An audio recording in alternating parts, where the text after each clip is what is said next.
যে ভালোবাসাটা বাংলাদেশ থেকে পেয়েছি এবং ইন্টারন্যাশনালি পেয়েছি, যেখানে এত ভালো রেসপন্স মানুষে, আর বাংলাদেশের অডিয়েন্স, বাংলাদেশিরা তো। এদিকে বাংলার গ্লোবাল মেগাস্টার শাকিব খানের তুফানের ঝড় বইছে কলকাতায়। সেই ঝড় নিয়ে এবার করা মন্তব্য করলেন ওপার বাংলার মিমি চক্রবর্তী। হ্যাঁ দর্শক, আপনি ঠিকই শুনছেন, মিমি একটি কলকাতার মিডিয়ার সামনে এমন মন্তব্য করেন। মিমি বলেন, শাকিব খানকে আমি চ্যালেঞ্জ করেছিলাম যে আমার দেশ কলকাতায়ও তুফান ঝড়ের বেগে ছুটবে, সেই কথা আমার সত্যি হয়েছে বলে জানান মিমি চক্রবর্তী।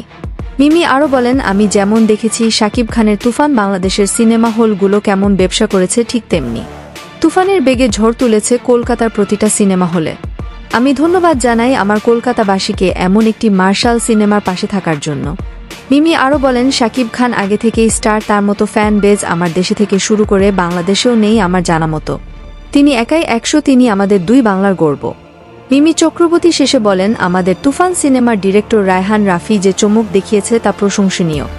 যারা কলকাতায় এখনও সিনেমাটি দেখেননি তারা আগে দেখে তারপর মন্তব্য করবেন, এটা আমার অনুরোধ।